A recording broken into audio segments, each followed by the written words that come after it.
My guest today is David Hogg. You probably know him as co founder of March for Our Lives and one of the most prominent advocates for gun control in the country. Hogg was thrust into the national spotlight when a gunman killed 17 people at his high school in Parkland, Florida in 2018. Hogg is now a political organizer, Harvard graduate, and vice chair of the Democratic National Committee. In this conversation, we talk about the failures of the Democratic Party, the rightward shift of young men, Donald Trump's return to power, and much more. David Hogg, welcome to the World and Stuff podcast. Really appreciate you taking some time to speak with me. I've been reading this book that you wrote after Parkland with your sister and found so many things that we have in common and excited to discuss them. But I first want to just get a little bit into your background. So you grew up in California, moved to Florida before high school, and I was interested to read that you were kind of described yourself or were described as a slow learner.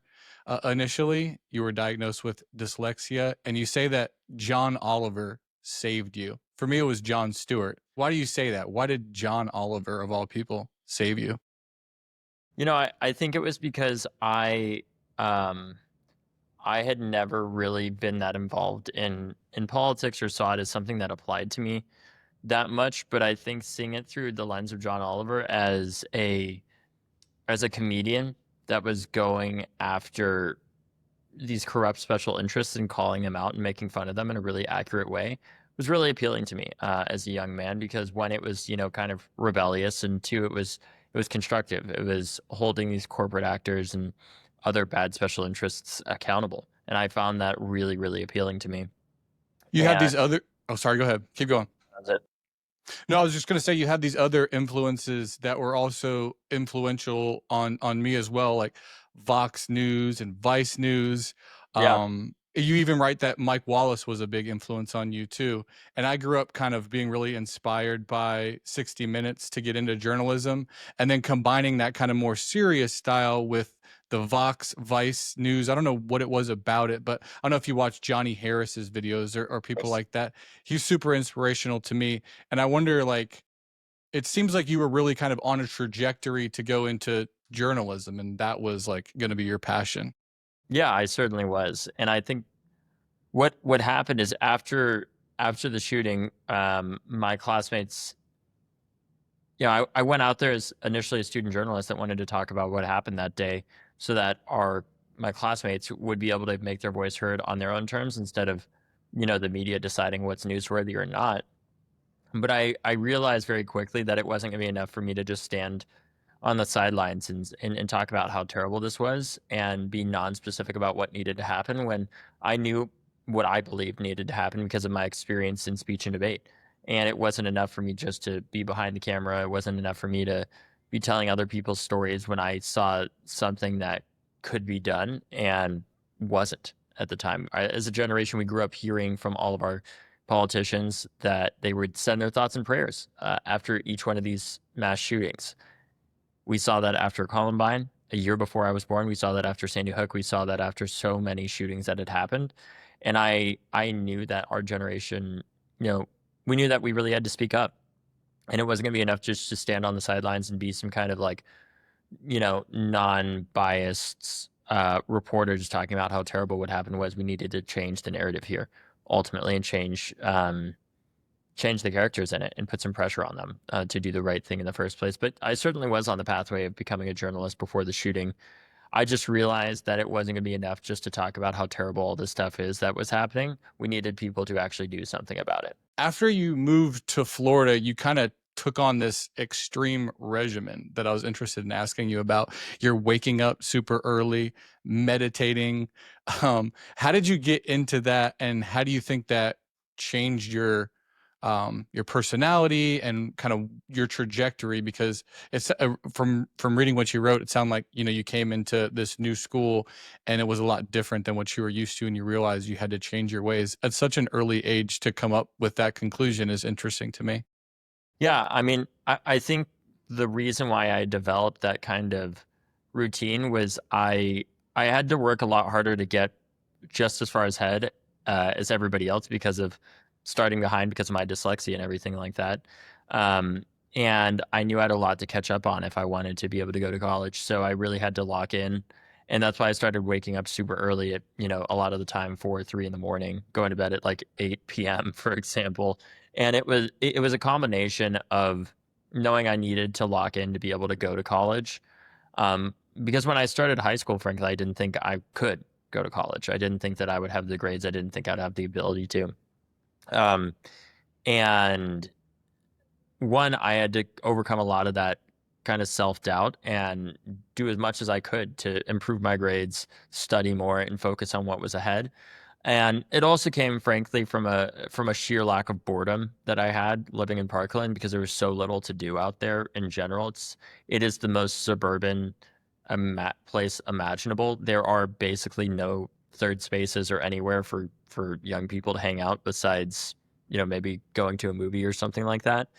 And I decided that I would just work on myself and have a lot of discipline, and that's why I ended up doing that. And I think it helped me a lot, because it gave me a sense of order and purpose in my life, and it also, through the meditation stuff, taught me how not to panic, kind of in different situations. Not like I ever had panic attacks or something like that, but just how to handle stress more easily and take a step back from things. And when the shooting happened, that's why I took out my phone and started interviewing my classmates, because I needed something that would calm me down and not cause me to like freak out in that situation. And the best thing that I could think to do, because of my experience starting high school in the middle of my freshman year in Florida, I had always turned towards my camera as basically my best friend, because I didn't have a lot of friends when I started there, and it was my reason to be anywhere.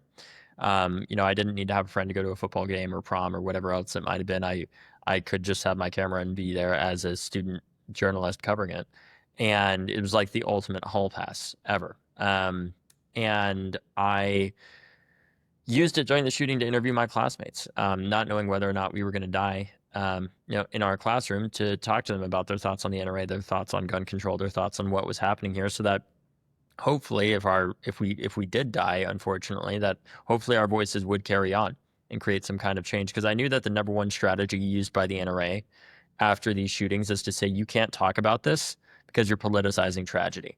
And that's what they use every damn time to try to stall any momentum towards creating change. God forbid we do something to try to prevent another one of these things from happening. And I knew if the kids were speaking out that died in this shooting, or went through this shooting, it would be much harder for them to say, don't talk about this, you're politicizing this, when the very kids who went through the shooting were saying, you need to do something. One thing I found interesting is I think most of America knows you as this gun control advocate and activist that rose to prominence after Parkland, but you grew up in a household, you weren't unfamiliar with guns. Your dad was a veteran and an FBI agent, and you were not somebody that grew up being that where guns were alien, that they were something that you were taught about and you were familiar with. What were your thoughts about kind of guns, the Second Amendment, and the limitations to that before the incident at Parkland? I mean, it's interesting. I had to argue before Parkland. I was in speech and debate, and I had to argue in those classes on things like universal background checks, and in competitions where I had to have a case, both for universal background checks, for example, and against universal background checks. And I had to do that on multiple topics related to firearms. And it gave me a really, I would say, kind of nuanced perspective, because most people just pick what they believe in and just only ever focus on arguing for that. But when you're in speech and debate, you have to argue equally strong on both sides. And because of that, I saw some of the arguments when I was younger about, there's a lot of right wing people, in my family, not necessarily my immediate family, but in my extended family. And I could see some of the arguments that they were making, but it was just so obvious to me after the shooting how this easily could have been prevented. The shooter at my high school, he couldn't purchase a handgun because he wasn't old enough yet. Because if you're under 21, you can't buy a handgun from a federally licensed dealer. But he could purchase an AR-15 because he was over 18 years old. That just didn't make sense to me. If you can't buy a handgun, why should you be able to buy an AR-15? And the other thing that really struck me was the fact that we came to find out that the shooter at my high school repeatedly threatened to shoot at my high school multiple times. and was reported to the FBI and local law enforcement multiple times, and all of them failed.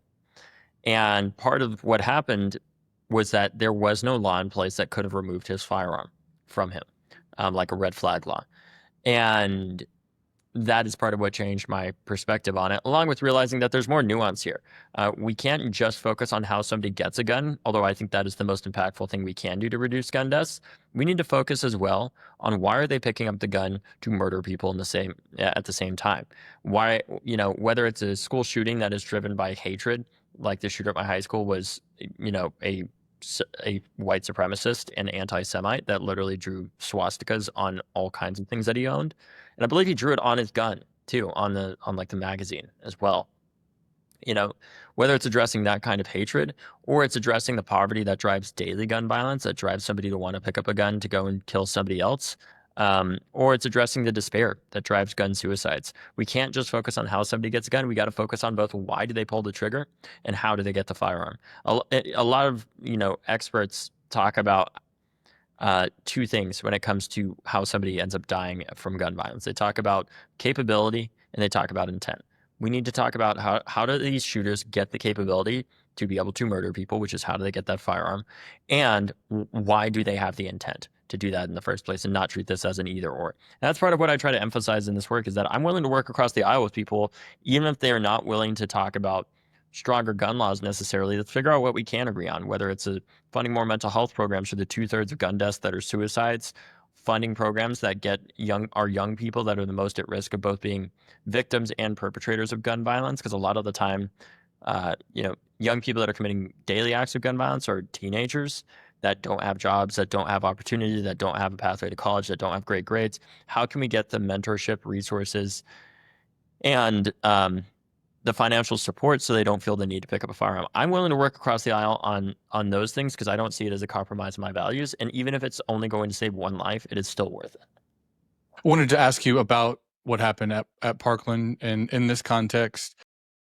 First of all, it was Valentine's Day 2018. I don't want to get too much into it. It's been talked about a lot. If people haven't read about it or seen, go Google it. It was an absolute tragedy. You talked about earlier how you had some journalism background. You were a student journalist at that time. You started interviewing people in your classroom and then started doing these media hits and became just kind of everywhere. I remember just seeing you on all different kinds of news shows and talk shows, and you were kind of just everywhere.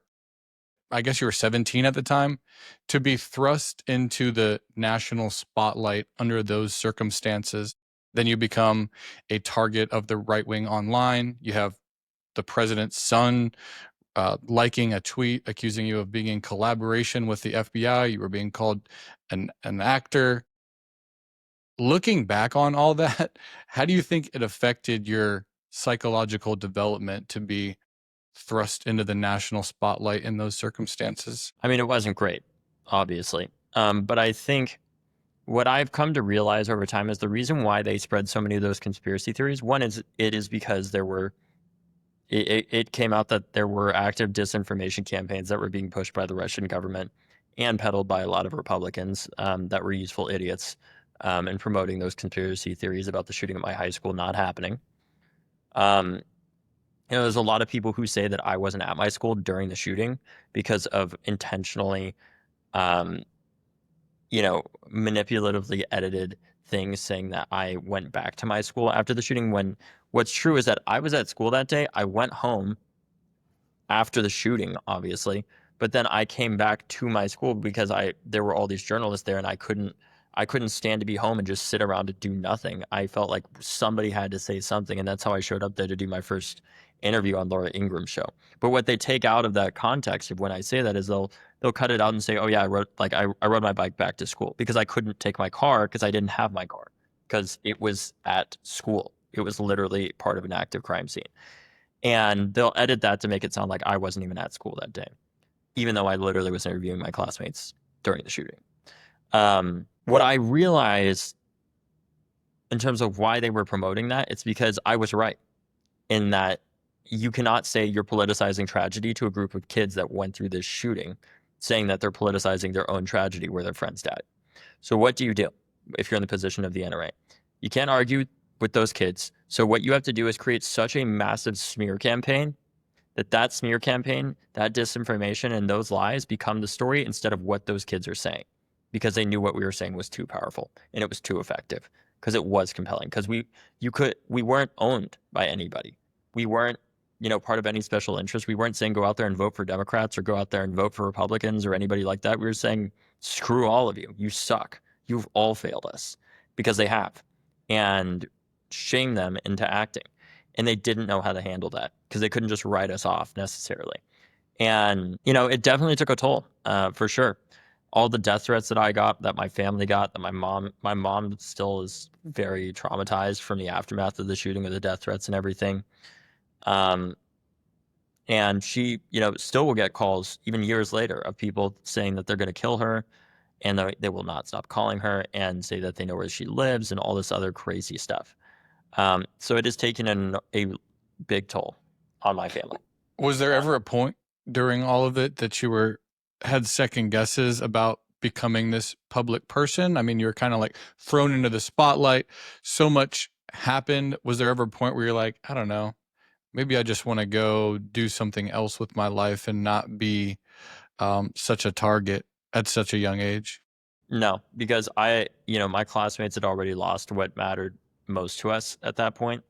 And I was so enraged. I was so enraged, and am still so furious about what happened, that I've never gone back and thought to myself, maybe I shouldn't say this, or I shouldn't be out there doing this in the first place. Because if everybody thinks that, then nobody else will. And I have even more of a responsibility being in this role now, to show like how, if I can go through this and I can deal with all the death threats and the harassment and everything, then certainly other people can stand up with us too, because we're a movement. It's not just me. It's so many people around the country, and that's why I've never gone back and second guessed it at all. I knew what I was doing was right, and that I believed in it. In the wake of that, it seems like it was kind of a series of wins for you guys. March for Our Lives was super successful. You passed gun laws in Florida, increasing the age to buy guns, red flag laws. Democrats win control of the House in 2018, win the presidency and the Senate in 2020. Congress had a bipartisan gun law. You formed a PAC, graduated from Harvard. It seems like kind of you and your side was on the ascendancy, and then like 2024 happened. What do you think happened? Do you feel like, I don't know, you were on the ascendancy and then there was a break from what the trajectory? No, I think what happened is COVID happened more than anything. And there were that I think COVID explains 90% of what we're dealing with right now, to some extent. And that, without COVID, we would not have had the inflationary effects that we've seen in recent years that helped to result in the election of President Trump. Without COVID, we wouldn't have seen we wouldn't have seen such a large shift within the 18 to 29-year-old demographic to the right. And what's interesting about that is that the shift has not been uniform. So 18 to 24-year-olds, they shifted about 20 points to the right. But the 25 to 29-year-old age demographic shifted only 4 points to the right. And there was an 8 percentage point drop off in turnout. And the biggest predictor of who went the most to the right in my generation is whether or not you were in high school during COVID.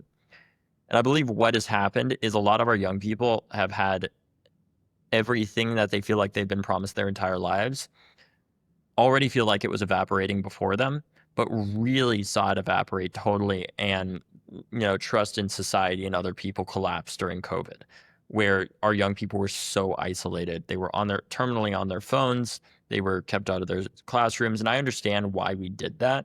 I think we overreacted a bit, to be honest with you, in terms of the shutdowns, and it's had pretty detrimental effects. And we need to make sure that in the future, when there is a pandemic, because there will be, maybe not, hopefully not when we are alive, but history just tells us there will be other pandemics that happen, that we have the right protocols in place for our young people to make sure that they don't have their lives severely disrupted and harmed. Because now this generation, they are, despite us doing everything that we have experienced, that we've been told throughout our lives, we have some of the lowest rates of teen pregnancy, some of the lowest rates of alcoholism. Despite the drug epidemic, we still have very low rates of drug abuse. We also have some of the highest rates of education, and we also have some of the highest rates of political participation. Despite that, we still find ourselves as one of the only generations in American history that is worse off economically than our parents. And we've done everything that we've been told and still are not able to achieve what we've been promised. And I think for a lot of young people, they're furious. A lot of our young men are furious too. And they wanted change. And that's why they voted for Donald Trump. It's not because they're conservative necessarily. It is because they wanted somebody who said, I will smash the system. I will dramatically change the system. And Democrats, we went out there and we mainly talked about how we were defending the system, defending our institutions. And it's not to say that all of our institutions are terrible and suck and everything. It's to say that they need major reform. But I think we went too far just to endlessly defend them and not talk about what we're doing to actually change them. And then I think we just need to be more honest with people. If people are telling us that prices are too high and the president is too old, we need to acknowledge, yes, prices are too high. Here's what we're doing about it. And if they say the president is too old, we got to acknowledge that. We can't just say, when I was running for vice chair, I was asked, why did we lose the election? And I told people, look, we heard from voters two main things throughout this election, mainly that President Biden was too old and that prices were too high. And with the power of $2 billion behind us, we said, no, he's not. And then, yes, he is. And then we said, no, they aren't. If you tell people not to believe their wallets and their eyes, you're going to lose them. All people want is honesty, and they want to see what you're doing about it. And pointing to a graph of the GDP or pointing to a graph of the S&P 500 or the inflationary rates of the G7 is not going to successfully do that. The way that I think we move forward from this moment, given what has happened, because I think we are still on that trajectory, even with younger Republicans that I've talked to. The other day, this guy in a MAGA hat came up to me and was trying to film me and record me and yell at me on the street. And I said, look, I'm willing. Let's have a conversation. I'm happy to talk to you. I don't want you recording me because I don't want you just doing this to get clips on the internet and make money off of it. But I'm more than willing to have a conversation with you. And he just started walking away, and I followed him and I said, are you going to talk to me or not? Because I want to have a conversation with you.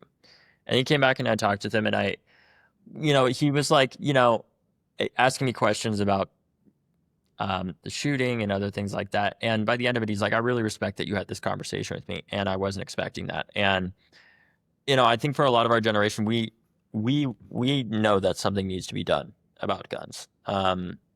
And the severe lack of common sense regulations that we have around them, where in many states in this country, if you threaten to shoot up a high school, you can still continue to own your AR-15, which is insane, right? There's so many common sense things that we can do to address this.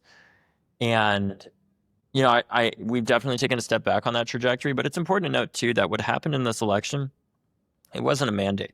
This was 230,000 votes across 3 states. This was one of the closer elections in American history. This was by no means a landslide.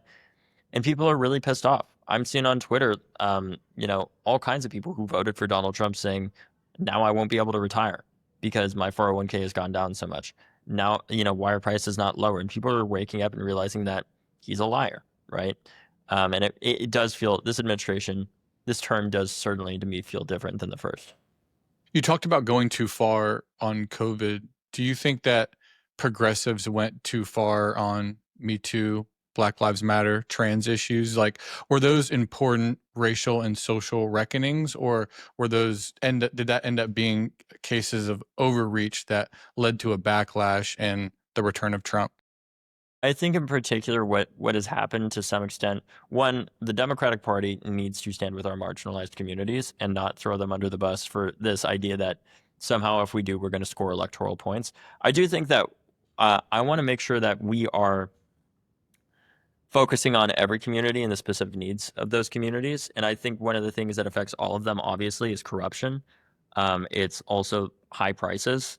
It's really basic things that we should be focusing on. And I think the reason why an ad like the Kamala Harris is for they, them, and I'm for you resonated with people. Sure, some of it certainly is transphobia, obviously. But I also think that more than anything, what it is that people didn't feel heard by us. They didn't feel like we were listening to them when they told us that prices were too high, or that they were struggling to get by, and we didn't provide a good answer as to what we were concretely doing to address that in the first place. Going out there and saying, for example, that abortion rights are really important, I agree with that. They are extraordinarily important. But you got to understand, to your average, low propensity voter who is not reading the New York Times, who does not have a master's degree in public policy, that you going out there and saying, well, we're going to get you your abortion rights and we're going to support abortion rights, they're going to ask, why aren't you doing that right now? Right? You were currently the president of the United States and you're saying that you're doing that, but we still don't have our abortion rights. And also, I can't get food on the table. And I think part of what has happened with this too is that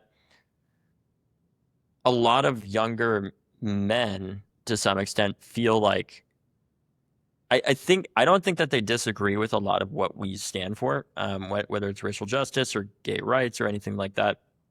I think what it is more than anything is they would rather be around somebody like Donald Trump who, they may not agree with on everything, but at least they feel seen by, at least they feel like they will not be judged by, than somebody who they may agree with a lot, but feel like they're going to be constantly policed and judged by.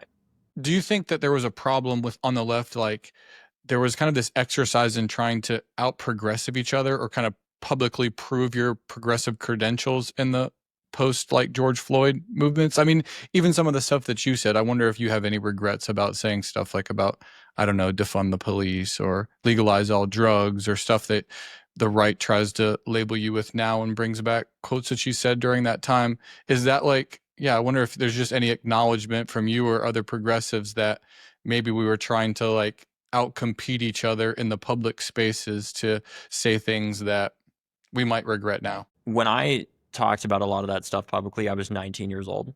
And when it came to the police in particular, I saw at my own school how the cop at my school failed massively to do anything about the shooter at my high school.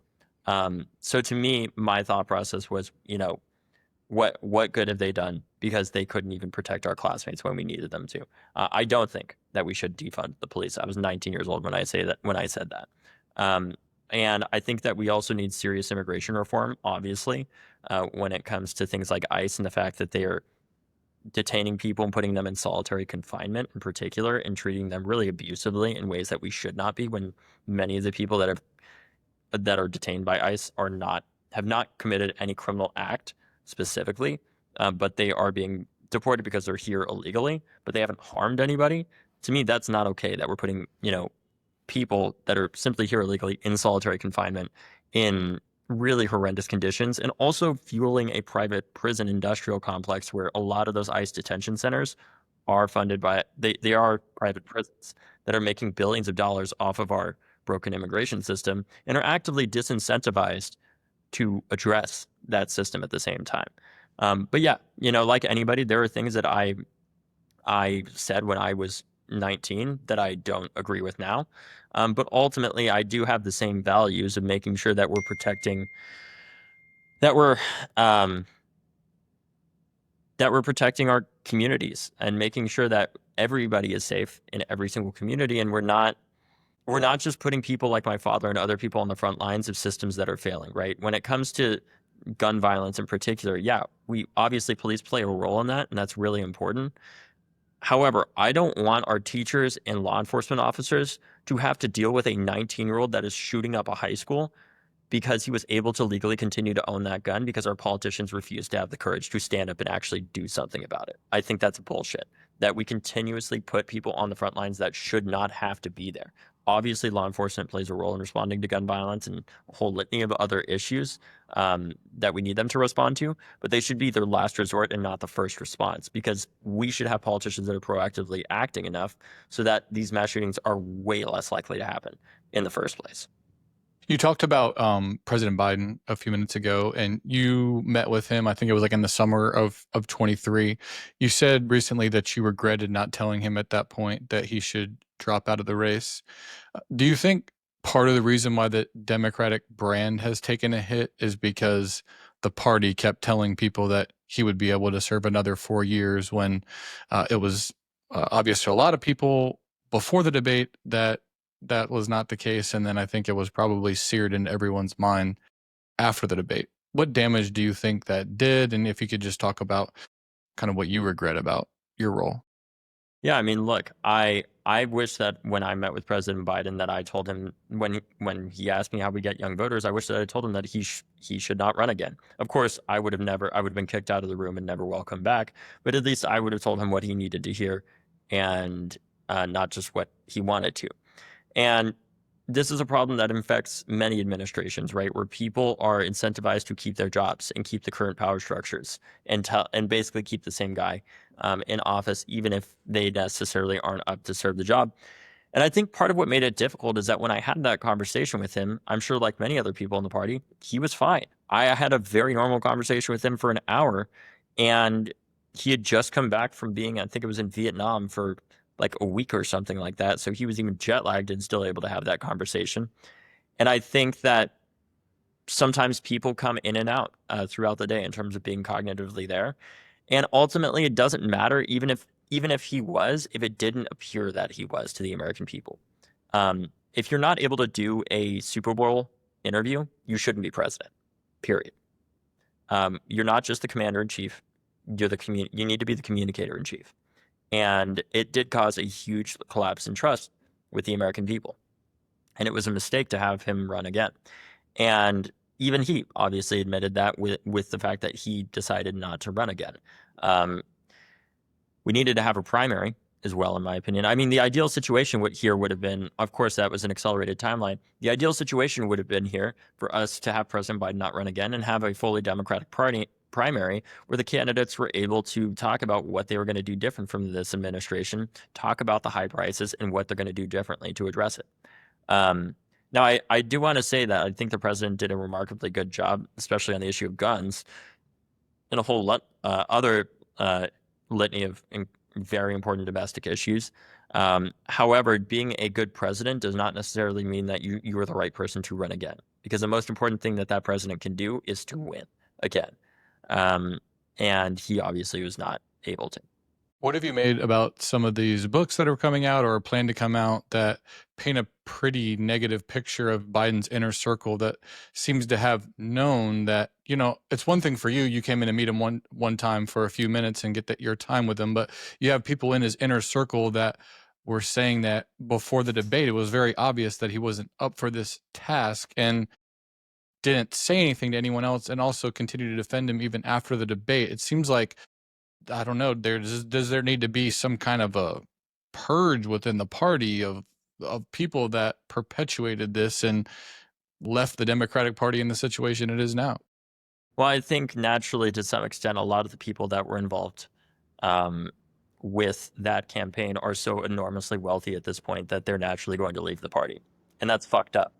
You should not be in politics to make millions and millions and millions of dollars. Go work in corporate America, which I'm sure many of them are about to go do. I think there's a bigger problem culturally within our party, especially around the presidency, where it's obviously an incredibly powerful office. It is a weird feeling to be in that building, even if you're visiting or having a meeting there. I cannot imagine what it's like working there, let alone having to tell the president of the United States that he should not run again. It is not a position that I envy whatsoever. Especially when you ride to power with him. Right. And you also Yeah. have an enormous amount of respect for him, because I think it's one thing to say, like, you're doing a good job. There are great things happening. We got our kids back in school under President Biden. We got people vaccinated. We got the country back on track. And people have an enormous amount of respect for what he did. But it gets difficult when you start talking about, should this man run for president again? Especially when if you say that he shouldn't, that you are going to destroy your own career. Most likely. We saw this happen. Our party acted in a cult-like mentality where There's a lot of this going on the right now. Yeah, right. And it's not, I wouldn't say that we're necessarily identical by any means. However, we need to check ourselves. We need people to vote for us, not because we're not Republicans, but because we're Democrats, and what we can do to deliver for them on things like Social Security and Medicaid and Medicare and so many other essential programs. And I think that there needs a bigger cultural shift within the party of embracing people telling us what we need to hear rather than just what we want to hear. And that is very uncomfortable, obviously. But we need to have more openness to doing that. I think we need to have more openness to in having really active primaries where we have people of all different ages run and participate and show that we are the Democratic Party, and we really mean that.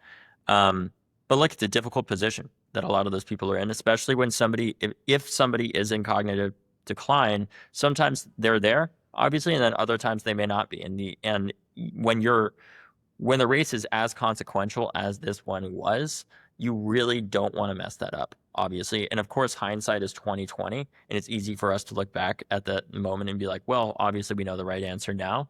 But yeah, we need a bigger shift within the party, a pretty major shift. That's part of why I ran to be vice chair.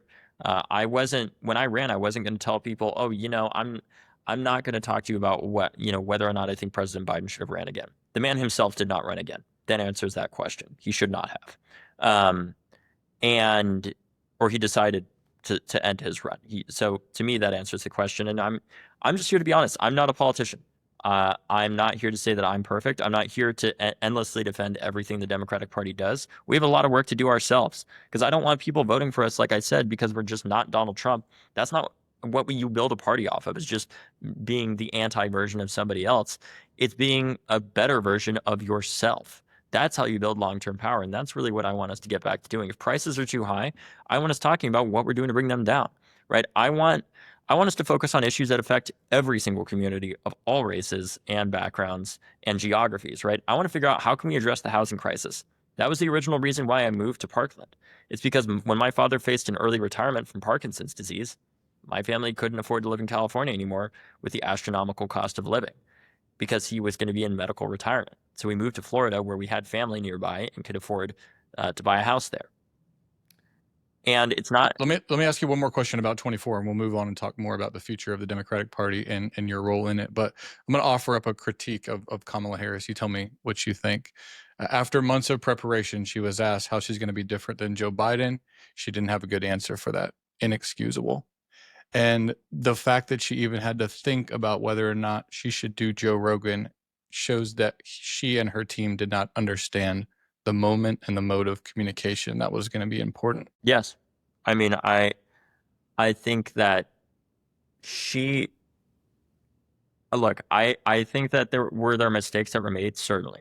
But I also think that she was put in a nearly impossible position as a nominee. And I think that given the situation she was put in, she did a remarkable job. I mean, we lost by 230,000 votes across 3 states. And of course, that's terrible, because it only matters if you win, obviously. But I think she was put in a really difficult spot. And what would have helped all of this is President Biden not running again, and us having a primary where she and the other candidates could have challenged each other on how they're going to be different and what they're going to do differently to address the cost of living crisis, to address inflation, and build a better and fix things, and that just was not possible with the accelerated timeline that we ended up having. I want to ask about you ending up at the DNC. You launched your bid in December 2024. You said your goal is to focus on winning back young voters who have drifted from the Democratic Party to Republicans. You had plenty of detractors when you announced this bid.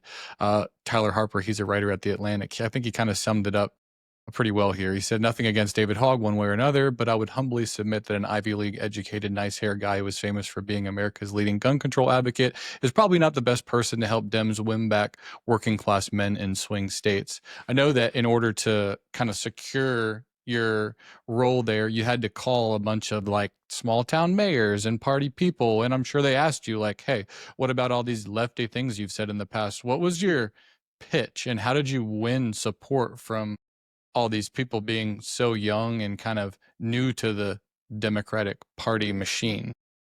I mean, look, it's that I think regardless of whether or not people agree with me, or they think that I am too much to the left or anything like that, I have never been known to be somebody who minces words and does not tell people what he is thinking.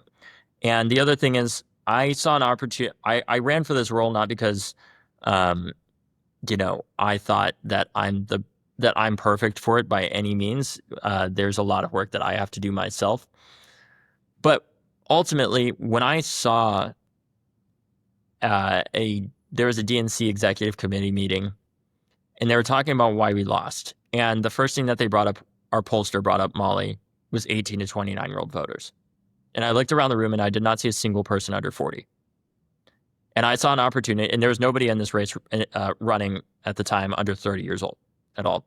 And I saw an opportunity for me to at least run and tell people what I thought they needed to hear rather than what they wanted to hear, like that stuff I said about President Biden, and hopefully make some form of change. And also not just be somebody on the outside that's talking about what's wrong with the party. It's about talking about what can we do differently to make a better party here.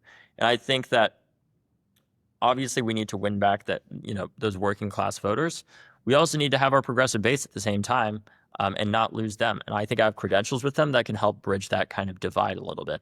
And I understand, obviously, in some communities, if you're in a more competitive congressional district, somebody there may not be able to win if they're talking super actively, the way that somebody in a very democratic district would be talking about guns. But it's to say that there's still a lot of work that we should be doing on firearms, and gun violence that we aren't. Maybe you aren't in that district able to do a really out there vote on banning assault weapons, but that still doesn't mean that you shouldn't vote for something like universal background checks or vote for something like more research funding for the 2/3 of gun deaths that are suicides that disproportionately affect a lot of our more rural, more moderate districts that are predominantly Republican. And look, I know that I have a lot of detractors, obviously. I read my Twitter comments. But ultimately, the way that I won this race was talking to the people who disagreed with me most. In fact, there was somebody who well, I can't get into that story, but there nonetheless were a lot of people who did not think I had a chance at all that I talked to every day. And I called up and I put in the work and I put my head down and I picked up the phone and I called and I called and I called and I called. And I wanted to hear what people thought about how do we improve the Democratic Party. And some of the first endorsements that I had from statewide delegations were places like North Dakota, and other states that are not famous for being very, liberal bastions by any means at all. And part of the work that I want to do in this role is I actually don't even want to just go to moderate districts. I also want to go to deeply red areas that Democrats have not gone to in decades. Some of the, the poorest counties in America, for example, I would love to visit and talk to people there about what the Democratic Party can do to them, to help them, even if it's an R+40 district. Not because we're necessarily going to win that district, but because I want to make sure that people know that our party cares about everybody, even if they are not voting for us necessarily. And when I go out to those more red areas that are not just more red, but extremely red, I'm not risking, if we're in a district that's R+30 for Congress and I'm talking to Republicans there and Democrats, I'm not risking us losing the House because we're not going to win that seat, right? And nobody else is going to go out and talk to those people. And that's part of what I want to do. I love talking to people that disagree with me most. It's part of the reason I joined the shooting club when I was in college. And to those detractors, I look forward to proving them wrong and showing them how I've done this work to talk to people and work to earn people's support along the way. I just want to humbly do the work, put my head down, and show people how Dems are delivering for every single community. You talked about the Democrats getting their butt kicked on social media and that you need a tsunami of content. It seems like it seems like sometimes Democrats end up, I don't know, looking corny when they do stuff on social media, like the choose your fighter thing, or all kind of delivering the same message.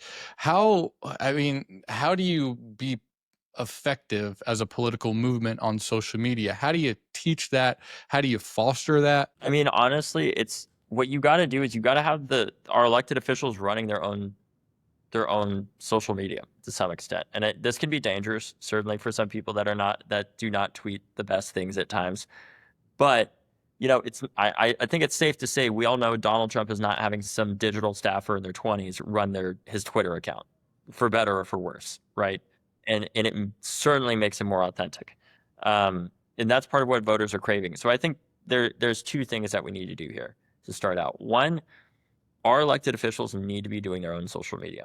And they need to have some guidance from younger people that can teach them how to do it, but ultimately it needs to be in their voice. Because a 20-year-old digital staffer is not going to be able to talk in the way that a 60-year-old member of Congress actually does talk and what they actually are feeling. And people can tell. It's weird, right? And like you see, the exact type of tweets and things that I'm talking about, where you're like, that person definitely did not fucking post that, right?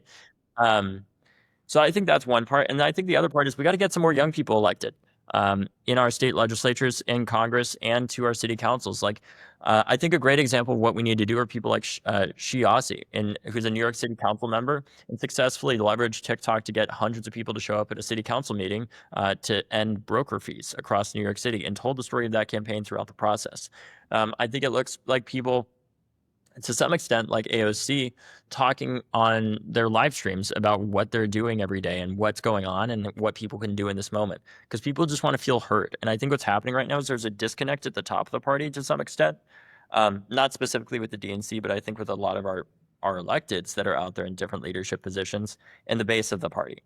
And what I mean by that is I think a lot of people that are working in these leadership positions are thinking, well, we just need to do the most effective thing right now, and that's just focusing on how do we win midterms. And I agree, like, that is very important.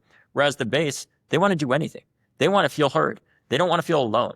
And they feel alone, they feel unheard, and they feel like we're not fighting for them, frankly. I mean, this is no shock to anybody that has eyes and can see the graph of the approval of our own base.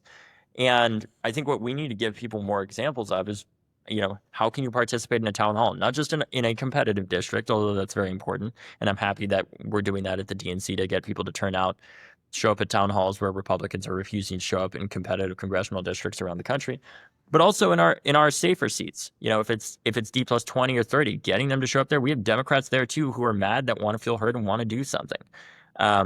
And I think that's part of why this disconnect is happening right now. And we need our elected officials to be out there fighting more. I think sometimes it's not so much that we have to do things that we wish we didn't have to because we're in the minority. I think more than anything, it's because it sounds like we do not care at times, or that we are not we're not angry enough. And I think that is what our base is craving, is they want to see people that are fighting. One of the things that strikes me is you have these committee hearings where it's like the first person to speak, because usually the chairman of the committee is like some old guy with his glasses down on his nose reading off a paper and kind of awkwardly stumbling through questions. And then like 2 hours later, when some other member of the committee who's often younger and a better communicator is actually way more effective in their questioning and their messaging. And that seems to me like it's kind of like a microcosm of the problem at the Democratic Party. It's like you have these people that have been in the party for a long time, have leadership roles. There's a lot of deference to them because they've been important to the party, often very good fundraisers. But then you have these other people that go last and speak last and are often unheard, and they're the best communicators. So it seems like there has to be it would be smart for Democrats to figure out how to get like more of these better communicators out there. There's just been a problem, I think, in the Democratic Party of like a lack of excellent communicators being the ones doing the communication. Yeah. And I mean, part of the challenge with that is that what we need from somebody that is in leadership in the House of Representatives is not necessarily, what makes a good legislator is not necessarily what makes an excellent communicator. And it is it's a hard decision at times, because I would always prefer somebody who's the best at legislating to get the best results, obviously. But we have a lot of work to do to bring in more better communicators into our party who are better at talking on TikTok, better at talking on social media and TV in general. And I think Trump really understands this. He does not hire based off of merit. He hires based off of, can this person be good on TV and are they loyal to me? That is all he cares about. Mainly if they're loyal to him, obviously. And it's effective in getting his message out.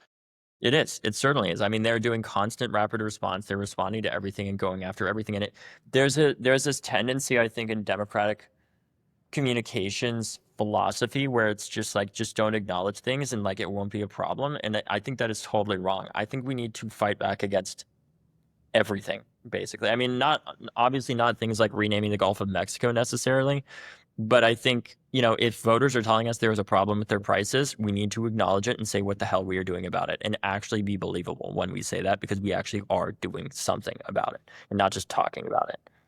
How do you infiltrate the manosphere? I've noticed on my social media, there's been more kind of progressive comedians, sports guys popping up. Is that something you're trying to foster or work with? Or do you run into an issue of like, if you try to foster that or be involved in that, you taint it. You just want to let these people be themselves. How do you figure out like how you can help or get out of the way of those type of people that are effective, speaking to people in a way that's not necessarily political, but influencing the political trajectory of the country? I mean, I think it's actually naturally happening because Trump is doing such a bad job. And I'm, I do think that we need to have a plan for how to do that, to infiltrate some of those more non-political spaces. But truth be told, honestly, this idea like we need to have a message for this group. We need to have a message for this. We just need to do the damn work.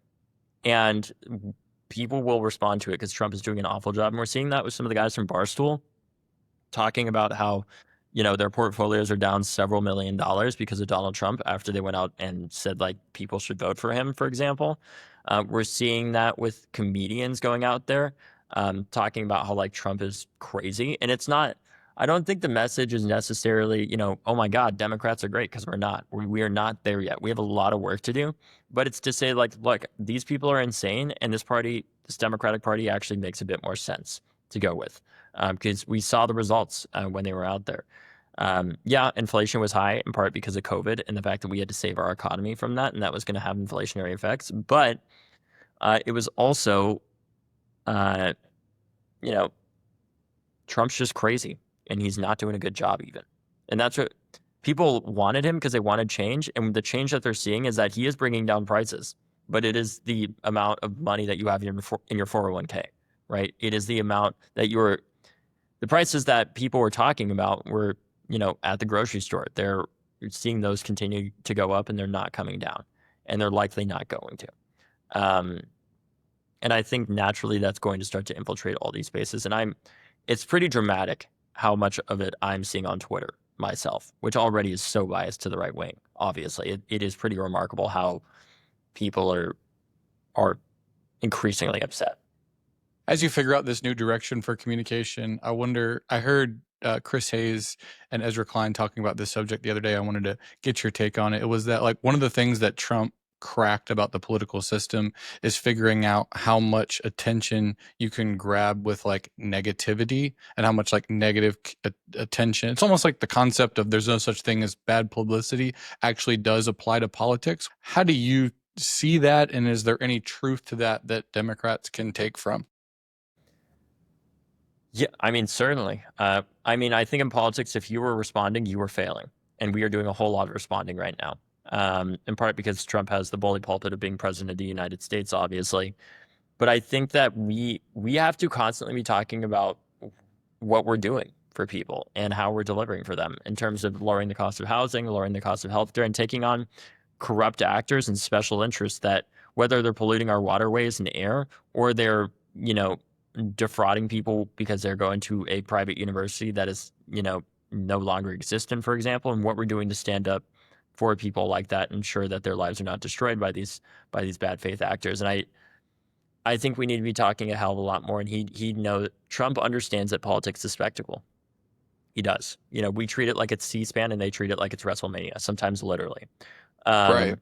And that's what I mean, And because it's like the Democrats can try to go out there and talk about, polluting the waterways is bad, and then Trump says, I'm going to deport people to a prison complex in El Salvador, and it's like, yeah, that one, the latter's going to win. It's hard to compete with. I mean, honestly, I don't think that saying that he's going to deport people to a prison complex in El Salvador is going to be a winning message for him, because we're seeing people that are not supposed to be deported getting deported and caught up in that, and it's even pissed people off. I don't mean that the message is like a winning message, because that doesn't seem like what it is with him. It's like the ability to command attention by always like picking it up. Or he's just commanding the attention, and he's on the screen, and I always tell people the key word in news is new, and everything he says is one more tick up in the escalation ladder, so always qualifies as news, whereas Democrats are, again, talking about important things that you would find on C-SPAN, but it's hard to command the attention that Trump can. Yeah, I mean, I think part of the reason he's able to do that is, one, because he is a reality TV star, and we are living in a time where people do not trust political parties, they trust people. They want and they love reality TV. And they love reality TV as well.